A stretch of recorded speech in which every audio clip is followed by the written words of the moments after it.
Saudações, de acordo com a hora do dia. Esta é a primeira videoaula dos conteúdos da Psicologia do Desenvolvimento e da Aprendizagem. Espero que estejam todos bem. Ok? Então, vamos começar com o capítulo 3, que trata dos métodos e tipos de estudos em Psicologia do Desenvolvimento e analisando efetivamente os principais métodos, no caso no tema 3.1, e depois as tipologias de estudos no tema 3.2. Depois vou apresentar as subdivisões, estudos transversais e estudos longitudinais.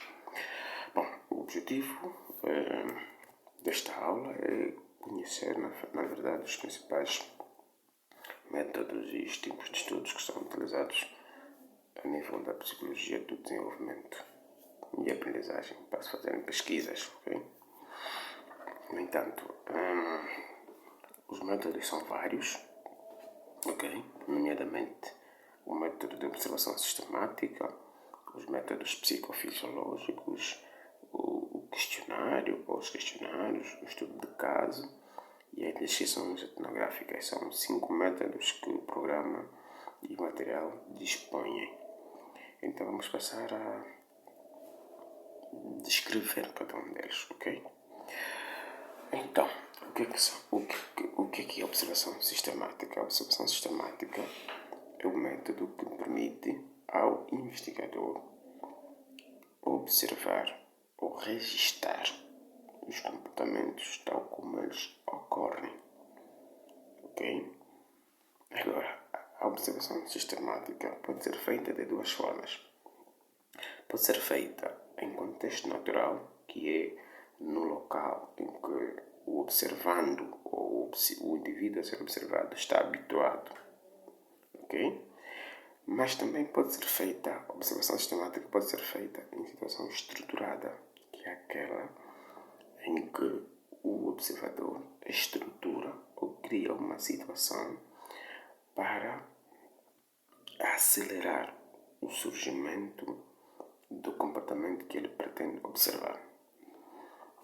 Importa aqui fazer uma distinção entre a observação sistemática em contexto natural e a observação sistemática em situação estruturada.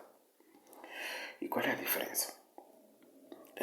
Na observação sistemática em contexto natural, o observador apenas espera que o comportamento que ele pretende observar surja. Portanto, não tem como acelerar que esse comportamento surja mais rápido. Só tem que esperar. Ok? Exemplo. O observador quer observar comportamento agressivo. Vai, por exemplo, a um pátio de uma escola, a uma creche, a uma sala de aulas. Portanto, nestes locais em que geralmente os alunos, as crianças estão habituadas a interagir com a sua grelha ou ficha de observação, que é um instrumento utilizado para poder observar os comportamentos ou registrar os comportamentos. No entanto, vai esperar que o comportamento surja. Imagina que naquele dia ninguém é agressivo com o outro, ok? Só tem que esperar. Portanto, não tem como acelerar ou fazer com que esse comportamento surja. Isto numa observação sistemática em contexto natural. Agora, em situação estruturada, o pesquisador pode criar uma situação, estruturar uma situação para que o comportamento surja mais rapidamente. Ok? Por exemplo, diante de uma sala de aula, diante dos estudantes, dos alunos, imagina que eu sou o observador e eu quero observar o comportamento agressivo, ok? Dos alunos. Imaginemos que eu tenha, por exemplo, em minhas mãos que esse objeto seja um iPhone.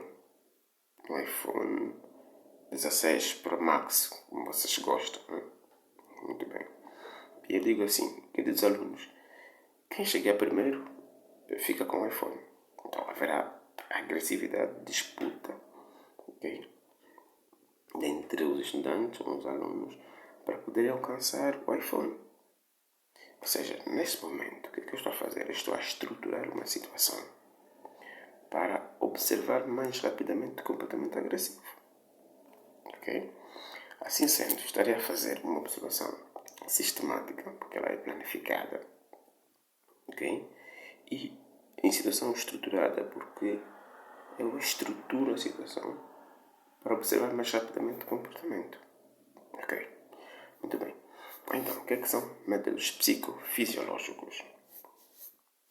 Os métodos psicofisiológicos são aqueles métodos que permitem, de facto, estabelecer correlações ou correlação entre os aspectos de ordem psíquico e aspectos de ordem físico. Aliás, o próprio termo já diz psicofisiológico, permite saber como é que uma questão de ordem psíquica ou psicológica afeta o físico. Por exemplo, quando as pessoas estão com medo, ok? Diante de uma situação de medo, o medo é psicológico. Geralmente, as pessoas apresentam reações físicas ou fisiológicas, como tremuras, ok? Aceleração do batimento cardíaco, transpiração, ok? Grito, por exemplo, fuga, no caso correr. Então, essas reações físicas são consequências da reação psíquica ou psicológica e o medo. Portanto, os métodos que permitem estabelecer essa correlação ou saber como é que uma questão de ordem psíquica afeta o físico são os métodos psicofisiológicos. Ok? Muito bem. Então, passando para o questionário. O que é um questionário? Bom, vocês já sabem. O questionário é um conjunto de perguntas previamente elaboradas ou padronizadas para recolher algum tipo de informação qualquer. Agora, o questionário é mais usado no nível das pesquisas científicas, é mais usado como uma técnica ou como um instrumento de recolha de dados do que propriamente como um método, ok? No entanto, eu quero desculpar porque há muito frio aqui nesta altura em Portugal e então esse exercício, ok, ele seca rapidamente e se o fio aqui é seco, seca rapidamente os lábios, a boca, é preciso estar aqui a hidratar. Bom, no entanto, e se eu, por exemplo, em algum momento levantar para tomar uma água, porque eu estou num recinto próprio para isso, peço as minhas sinceras desculpas, porque a casa também é partilhada.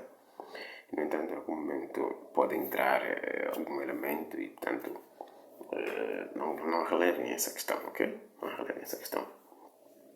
Bom, então os questionários são efetivamente mais entendidos como um instrumento de recolha de dados ou uma técnica de recolha de dados do que propriamente como um método.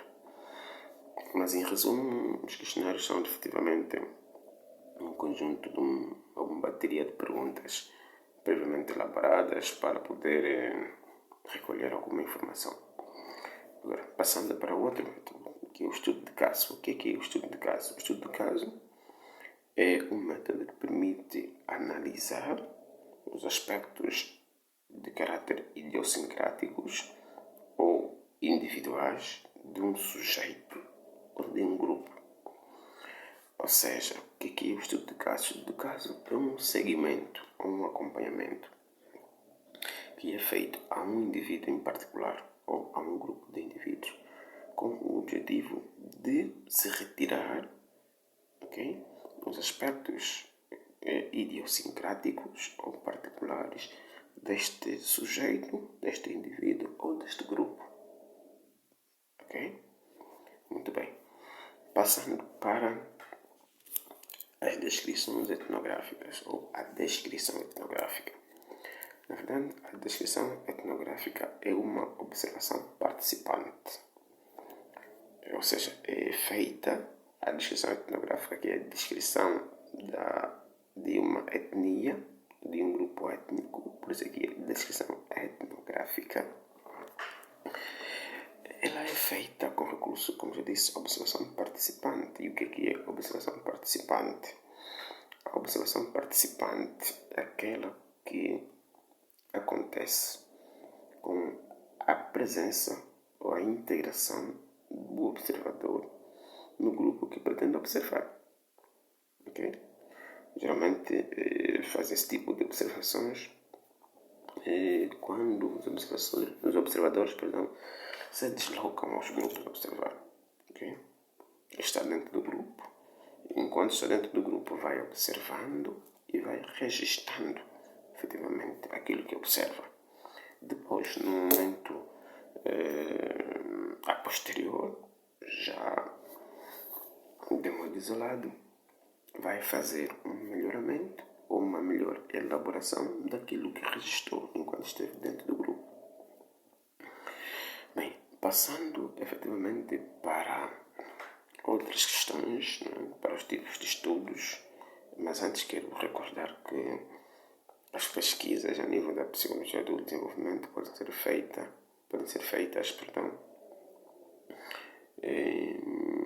com estes métodos que nós aqui apresentamos, nomeadamente observação sistemática, os métodos psicofisiológicos, estudo de caso e as questões etnográficas podem ser feitas com estes métodos, mas também, e não só com estes, também com outros, como o caso da experimentação e etc. Bom, e o método de experimentação é, dentre os métodos de pesquisa, o que oferece o mais alto grau de certeza nas conclusões. Vocês já sabem disso, já falamos disso em psicologia geral. No entanto, o método de experimentação confere o mais alto grau de certeza nas conclusões devido às condições de controle que ele oferece.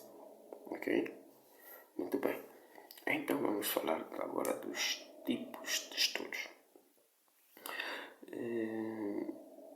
Deixa-me dizer o seguinte. A informação ao nível da psicologia do desenvolvimento pode ser obtida através de um método ou de vários métodos, ou de uma técnica ou de várias técnicas, ok? Mas na verdade o que nos importa a nível desta ciência é definir o desenho de investigação, ok? E geralmente existem 3 desenhos de investigação.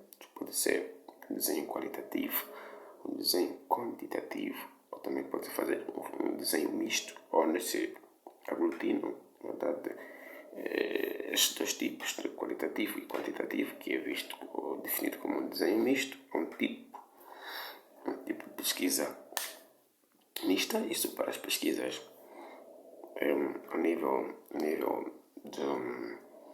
da investigação científica, da metodologia de investigação científica, é assim que melhor se diz. Mas então, a nível da psicologia do desenvolvimento, o que define, na verdade, o desenho de investigação é o seu caráter desenvolvimental. E aqui a idade desempenha um fator fundamental. Ok?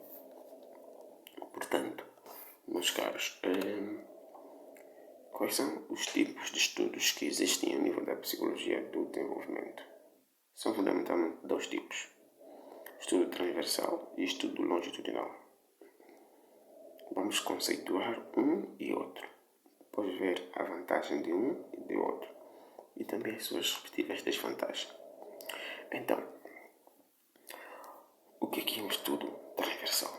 O estudo transversal é geralmente aquele estudo que utiliza sujeito que tem idades diferentes, e o estudo é feito fundamentalmente durante um período curto, ok? Com o objetivo de analisar, ok, a influência que a idade tem naquilo que é objeto de investigação. Ok? Repetir. Os estudos transversais são aqueles que utilizam sujeitos com idades diferentes durante um período curto, com o objetivo de analisar de que forma a idade influencia naquilo que é objeto de investigação.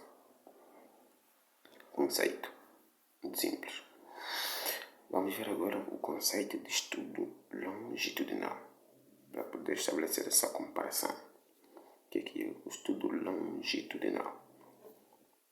O estudo longitudinal é aquele que utiliza os mesmos sujeitos durante um período longo de tempo com o objetivo de analisar as modificações que vão surgindo nesses sujeitos, nesses indivíduos, ao longo deste tempo.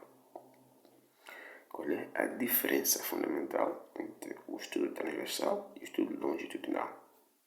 Ou quais são as diferenças? Primeiro, o estudo transversal utiliza sujeitos que têm idades diferentes e o estudo é feito durante um período curto, enquanto o estudo longitudinal utiliza os mesmos sujeitos e o estudo é feito durante um período longo. Ok? Outra diferença é o objetivo do estudo. Ou seja, no estudo transversal, o objetivo não é acompanhar as mudanças que os sujeitos experimentam ao longo do tempo, porque o estudo é feito durante um período curto, não dá possibilidade de fazer esse acompanhamento. Já no estudo longitudinal, o objetivo é acompanhar essas modificações que os sujeitos experimentam ao longo do tempo. Ok? Bom, está aí então a diferença entre o estudo transversal e o estudo longitudinal. Agora, passando para a vantagem e desvantagens de um e do outro. Qual é a vantagem do estudo transversal? Repare, se o estudo transversal é feito durante um período curto, a sua vantagem é obter os resultados em pouco tempo. Ok?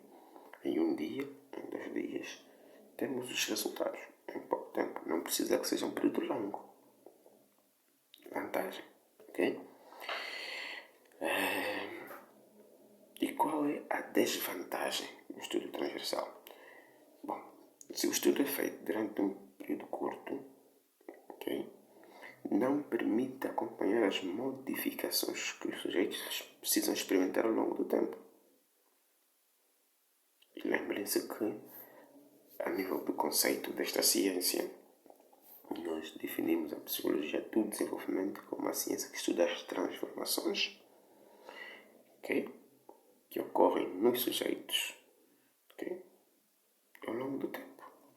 A psicologia do desenvolvimento estuda fundamentalmente essas modificações, quer sejam modificações físicas, ok, ou orgânicas, como modificações cognitivas ou intelectuais.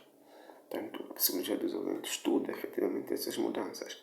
Então, os estudos que permitem acompanhar essas modificações que os sujeitos vão experimentar ao longo do tempo são os estudos longitudinais.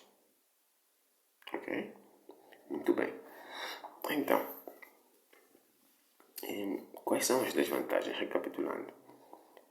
Perdão, quais são as desvantagens? Falamos das vantagens. No caso, para o estudo transversal, a vantagem é obter o resultado em pouco tempo. Ok?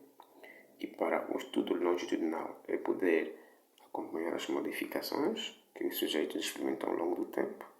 Agora, quais são as desvantagens de um e do outro? Primeiro, para o estudo transversal, a desvantagem do estudo transversal é não poder acompanhar as modificações que os sujeitos experimentam ao longo do tempo, porque o estudo é feito durante um período curto. Ok? Mas é vantajoso, porque em pouco tempo obtém-se os resultados. E também uma outra vantagem do estudo transversal é que é mais econômico, não gasta muito dinheiro, porque em pouco tempo se faz o estudo. Agora, Quais são as desvantagens do estudo longitudinal? A primeira desvantagem é que é um estudo muito dispendioso, é caro.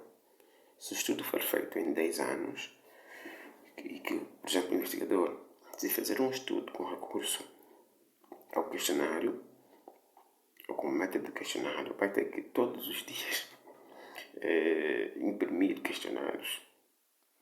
Se o público-alvo, ou seja, o grupo experimental, estiver numa zona em que o investigador, para ter acesso ao grupo experimental, precisa de um transporte, então vai ter que todos os dias gastar combustível, ter que desgastar a viatura, ok? Então é caro. Então, uma das desvantagens do estudo longitudinal é que é muito dispendioso, gasta muito dinheiro, certo? Outra desvantagem do estudo longitudinal é a mortalidade experimental. O que é mortalidade experimental? Mortalidade experimental é o desaparecimento do grupo experimental. O que é o grupo experimental? O grupo experimental é aquele grupo que está sendo investigado. O grupo que é objeto de experimento. E, portanto, ao nível da psicologia do desenvolvimento, este grupo experimental pode morrer ou pode desaparecer por 3 fatores fundamentais, 3 motivos. Ok? Primeiro, o grupo experimental pode desaparecer por mudança de localidade. Por exemplo, estava numa província, depois muda-se para outra província. Quer dizer que o grupo experimental morreu. Por exemplo, residiam no Cazengo, os indivíduos que estavam a ser investigados, caso o grupo, sai do Cazengo e vai para Luanda. Como é que não estamos no Cazengo, teremos acesso a este grupo? Ok? Se o grupo mudou, e os pesquisadores não podem mudar para essa localidade, então o grupo morreu.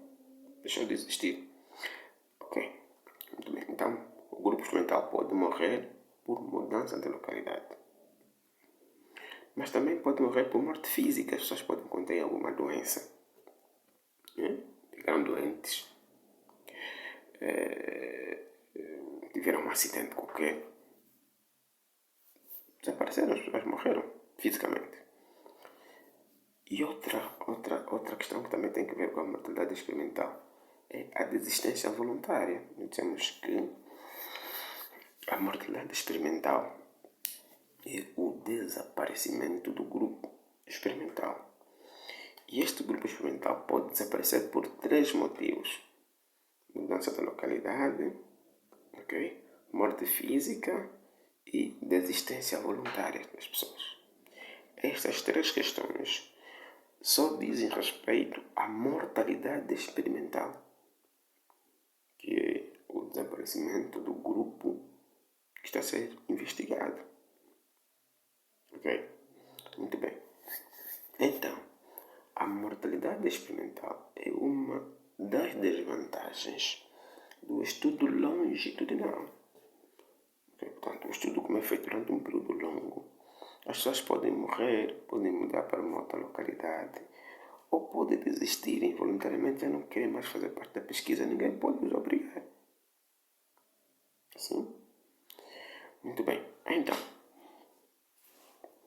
compreendam bem as vantagens ou a vantagem e as desvantagens de cada uma dessas tipologias de estudo. Okay?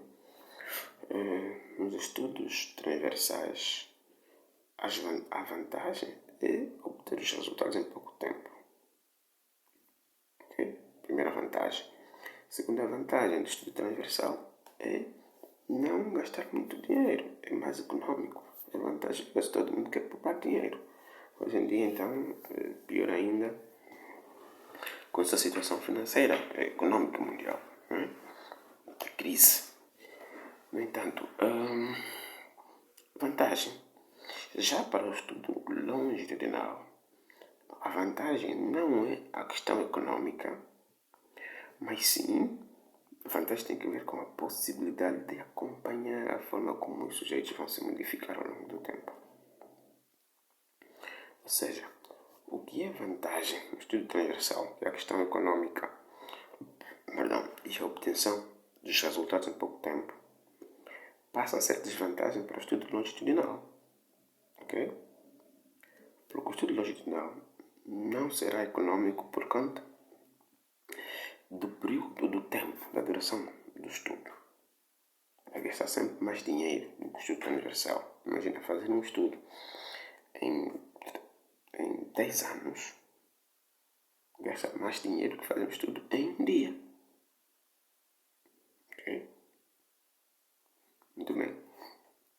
E depois, a outra desvantagem do estudo longitudinal é efetivamente a mortalidade experimental. E até mesmo também, outra desvantagem do estudo longitudinal é o próprio desaparecimento do grupo de pesquisadores. Os pesquisadores também podem morrer. Ficaram doentes e morreram, por exemplo. Então, aqui estão as vantagens e desvantagens de um tipo e de outro. Bom, agora deixa-me dizer uma coisa para que vocês compreendam. Como é que se classificam os estudos transversais e os estudos longitudinais? Atenção! Tanto os estudos transversais quanto os estudos longitudinais, eles podem classificar-se em simples e sequenciais. Então, quando é que um estudo é simples e quando é que um estudo é sequencial? O estudo é simples quando envolve apenas uma geração e é sequencial quando envolve 2 ou mais gerações. Agora, os senhores precisam compreender o que é que se entende como uma geração ao nível desta ciência, ao nível da psicologia do desenvolvimento. Portanto, não se entende, ao nível da psicologia do desenvolvimento, não se entende uma geração como um intervalo fixo de tempo, como se entende em história, por exemplo, que uma geração dura 25 anos. Ao nível da psicologia do desenvolvimento, não. Uma geração, ao nível desta ciência, é entendida, ok? Pelo facto das pessoas serem afetadas por um fator histórico-social ou por uma catástrofe natural. Por exemplo, um indivíduo que tem 50 anos e aquele que nasce hoje podem pertencer à mesma geração, caso forem afetadas ou afetados, os indivíduos, por um fator histórico-social qualquer, uma catástrofe natural, por exemplo. Okay? Por exemplo, o pai que tem 50 e o filho que tem 10 anos, se ambos forem afetados, por exemplo, pela crise econômica, ambos pertencem à mesma geração, a geração da crise econômica. Se ambos forem afetados, por exemplo, por uma pandemia, como aconteceu, por exemplo, em 2019, a Covid, ambos vão pertencer à mesma geração, a geração da Covid. Não importa que a idade. Portanto, a questão idade, ao nível da psicologia do desenvolvimento, não define a geração. Ok? Muito bem. Então, já dissemos anteriormente que se o estudo for feito com uma única geração, o estudo é classificado como simples. E se envolver 2 ou mais gerações, o estudo é sequencial. Muito bem. Agora, se o estudo for feito durante um período curto, ele é transversal. E se o estudo for feito durante um período longo, ele é longitudinal. No entanto, se um estudo curto envolver apenas uma geração, ele será classificado como transversal simples, porque só tem uma geração e é feito durante um período curto. Ok? Agora, se um estudo curto for feito com 2 ou mais gerações, será um estudo transversal sequencial, o que envolve 2 ou mais gerações. Compreendem? Agora, se um estudo longo, longitudinal, estudo longo, for feito com uma geração, será um estudo longitudinal simples, porque só envolve uma geração. E agora, se um estudo longo for feito com 2 ou mais gerações, será um estudo longitudinal sequencial, porque envolve 2 ou mais gerações. Ou seja, o conceito de transversal e longitudinal está diretamente ligado ao período de duração do estudo. No caso, se o estudo for feito durante um período curto, é transversal. E se for feito durante um período longo, é longitudinal. Ok? Aliás, o termo longitudinal vem de longo. Longe. E transversal vem de curto. Geralmente os estudos transversais são aqueles que vêm de direções diferentes. Né? Mas no caso particular, estamos aqui a analisar, okay? O termo transversal tem que ver com a duração do estudo. Portanto, se é feito durante um período curto, é transversal. Se envolve uma geração, então vai ser transversal simples. Se envolve 2 ou mais, vai ser transversal sequencial. Agora, se o estudo é feito durante um período longo, é longitudinal. Se envolve uma geração, vai ser um estudo longitudinal simples. E se envolver 2 ou mais, vai ser um estudo longitudinal sequencial. Ok? Muito bem. Então, percebam isso. Não façam confusão, efetivamente, com o conceito de transversal e longitudinal, com o conceito de simples e sequencial. Portanto, o que define um estudo como transversal geralmente é o período de tempo, e que é um período curto, e o que define o estudo como sendo longitudinal também vai ser o período, e que geralmente é um período longo. Agora, o que define, o que classifica um estudo como simples ou sequencial é o número de geração ou gerações envolvidas no estudo.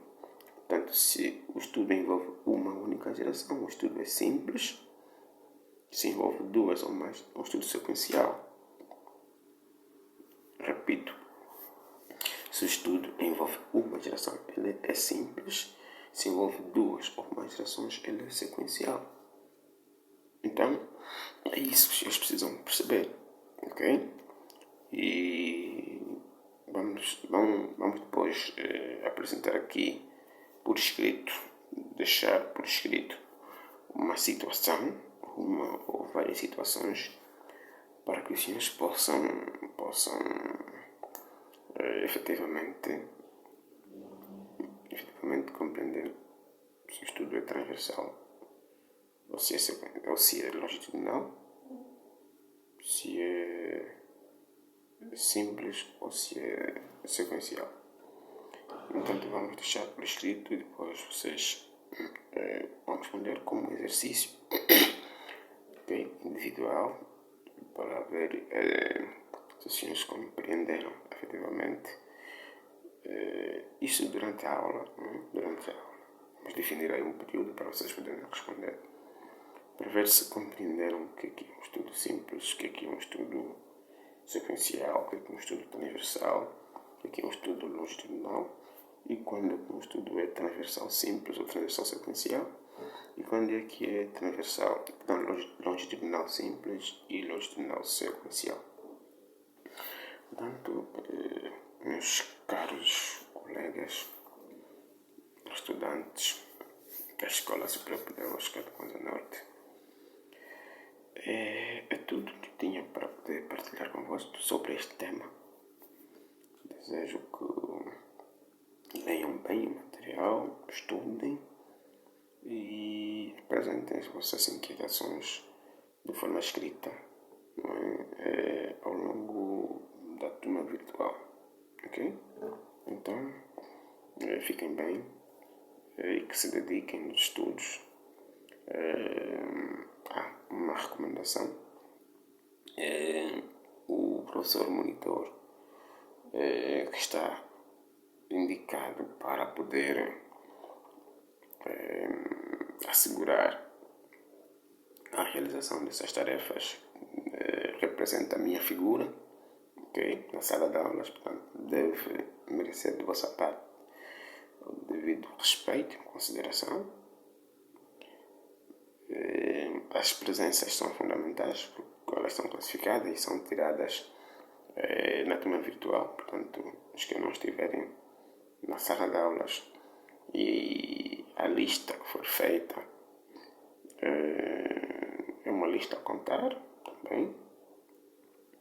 E as vossas inquietações, as vossas dúvidas e as respostas que forem dando nos exercícios que nós daremos também são objetos de avaliação. Okay? Portanto, a dedicação, o empenho e a colaboração de cada um vai marcar efetivamente a qualidade da avaliação, sobretudo a avaliação sumativa. Ok? Então, é isso. Até lá, desejo a todos boa continuação do último dia e voltamos a nos ver brevemente. Até já.